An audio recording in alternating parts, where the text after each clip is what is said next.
Hello friends. Bharat ने 2026 के लिए ब्रिक्स की अध्यक्षता करते हुए बेंगलुरु में ब्रिक्स अंतरिक्ष एजेंसी के प्रमुख को यानी हेड्स ऑफ स्पेस एजेंसीज की बैठक हुई। ठीक है, और बैठक की मेजबानी की और भारत ने सदस्य देशों के बीच अंतर्राष्ट्रीय सहयोग, नवाचार और सतत विकास को मजबूत करने के लिए ब्रिक्स अंतरिक्ष अर्थव्यवस्था की अवधारणा को प्रस्तुत प्रस्ताव रखा। ठीक है, तो ये रहा आपका ब्रिक्स अंतरिक्ष अर्थव्यवस्था। देखा जाए तो पेपर 2 हो गया और मल्टीलेटरल जो समूह हो गया, जीएस पेपर 3 में हम साइंस टेक एंड स्पेस कूटनीति की हम बात करते हैं। कंटेक्स्ट की अगर हम बात करते हैं तो वही है हेड्स ऑफ स्पेस एजेंसीज। ठीक है, एक नया मील का पत्थर है और भारतीय अध्यक्षता की बात करते हैं तो वर्ष 26 में ब्रिक्स की अध्यक्षता करते हुए बेंगलुरु में अंतरिक्ष एजेंसियों के प्रमुखों की सफल बैठक की मेजबानी की। वैचारिक प्रस्ताव की अगर हम बात करते हैं तो देखिए, भारत ने सदस्य देशों के बीच अंतरिक्ष सहयोग, नवाचार और सतत विकास के लिए एक संस्थागत रूप देने के ब्रिक्स अंतरिक्ष अर्थव्यवस्था की अवधारणा को पेश किया। अगर इसके मूल दृष्टिकोण की हम बात करते हैं तो देखिए, वैज्ञानिक क्षमताओं और वाणिज्यिक जो अंतरिक्ष गतिविधि है उसका एकीकरण कर एक मजबूत बहुपक्षीय ढांचा को तैयार करना है। ठीक है, अगर हम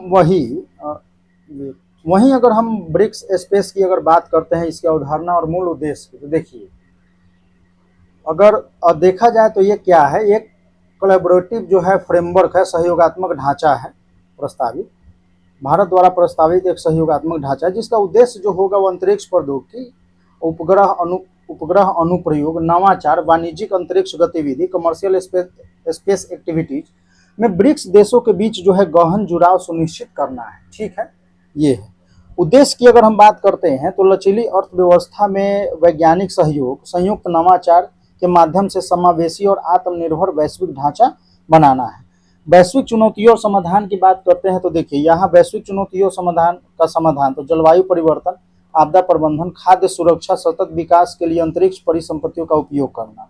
ठीक है, वहीं पर अगर हम विशेषता की बात अगर करते हैं तो ब्रिक्स जो है remote sensing satellite constellation RSSC, ठीक है, यानी आपदा प्रबंधन, मौसम निगरानी हो गया, पर्यावरण संरक्षण हो गया। तो ब्रिक्स देशों के बीच उपग्रह का जो डेटा का साझाकरण होगा, इसको क्या होगा कि बढ़ावा मिलेगा, डेटा शेयरिंग को क्या बढ़ावा मिलेगा, तो इसके लिए भी इम्पोर्टेंट है। ठीक है, चलिए, प्रस्तावित ब्रिक्स अंतरिक्ष परिषद तो ब्रिक्स स्पेस काउंसिल, तो अंतरिक्ष सहयोग में दीर्घकालिक नीतिगत निरंतरता, निरंतर समन्वय, इसको सुनिश्चित करने के लिए संस्थागत तंत्र जो है स्थापित करने पर चर्चा हुआ है।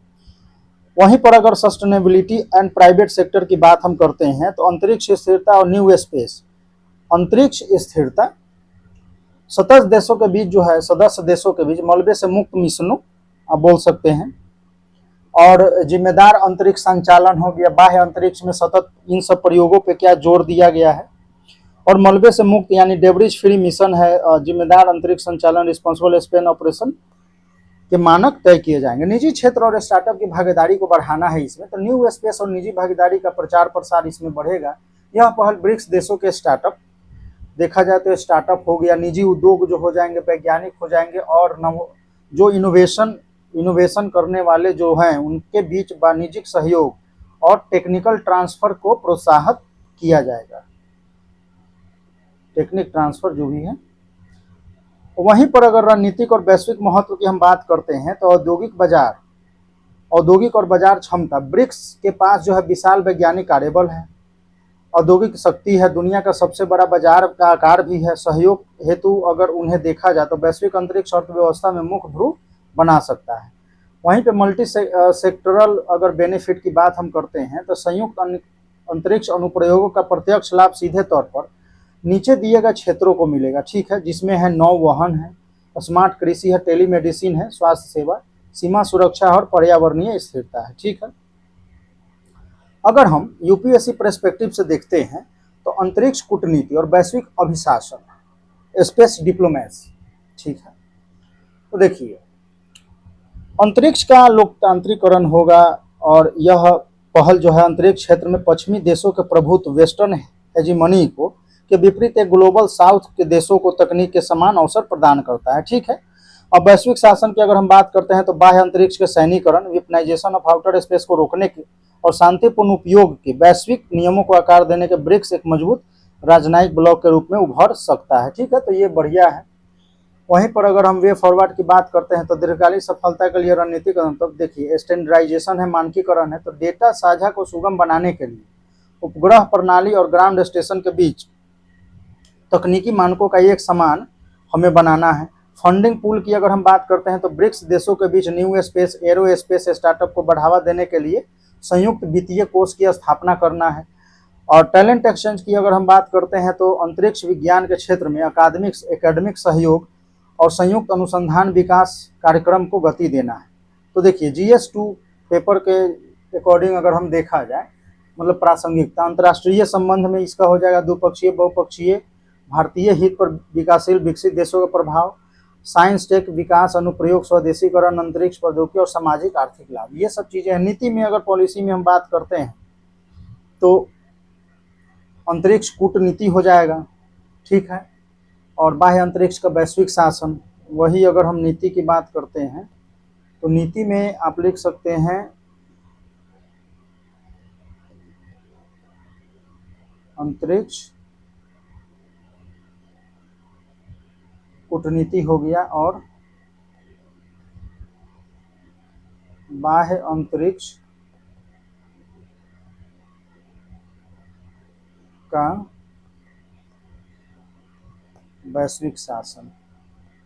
ठीक है, एक तो ये हो गया। इसी में अगर हम दूसरे की अगर बात करते हैं तो देखिए उभरती जो प्रौद्योगिकी है, ठीक है, और आपका SDG है तो सतत जो है विकास, सस्टेनेबल डेवलपमेंट, तो इसमें जो है हेल्पफुल रहेगा।